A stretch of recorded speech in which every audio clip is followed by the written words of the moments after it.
অনেক দিন আগের কথা। গভীর এক জঙ্গলে 4টে ষাঁড় থাকতো। তারা সব সময় একসাথে থাকতো। তাই জঙ্গলের সব জন্তু তাদের আক্রমণ করতে ভয় পেত। আর এই জন্তুদের দলে ছিল একটি বাঘ।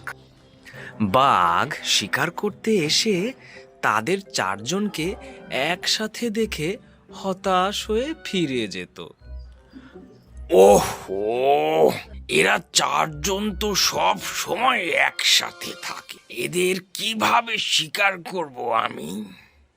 থাক, আবার এসে দেখব।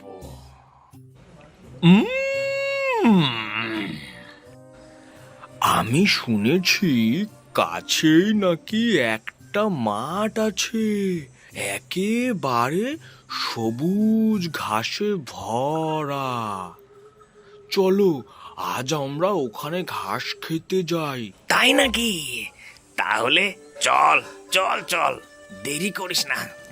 এবার তাড়াতাড়ি চলতে চলতে কচি কচি ঘাসের কথা শুনে আনন্দে তাদের জিভে জল এসে গেল। পথেই তাদের সঙ্গে আবার শিয়ালের সঙ্গে দেখা হলো, কিন্তু তাদের দেখেই শিয়াল ল্যাজ গুটিয়ে পালিয়ে গেল। মনের আনন্দে তারা এগিয়ে চলল। কিছুক্ষণের মধ্যেই তারা সেই মাঠে পৌঁছে গেল। পেটুক আমরা খাই, তুই একটু পাহারা দে, আমাদের খাওয়া হয়ে গেলে তুই খাস। আমি কি তোমাদের চাকর নাকি? আমি পাহারা দিতে পারবো না। আমি পাহারা দিতে পারবো না। আমিও তোমাদের সাথেই খাবো। ঠিকই তো, তাহলে কে একা দাঁড়িয়ে থাকবে? এটা তো ভালো কথা নয়। তা তা তা তা তাহলে তুই পাহারা দে। তুই নিজেকে কি ভাবিস? তুই যা বলবি বল। হে হে, তুই যদি সব সময় এই রাগারাগি করিস, তোদের যদি আমার দরকার না হয়, আমারও তোদের দরকার নেই। যা, চলে যা। হে, চলে যা। আমার কাউকে দরকার নেই, আমি একাই এখানে থাকতে পারব। এইভাবে 4 বন্ধুর ঝগড়া হয়ে গেল।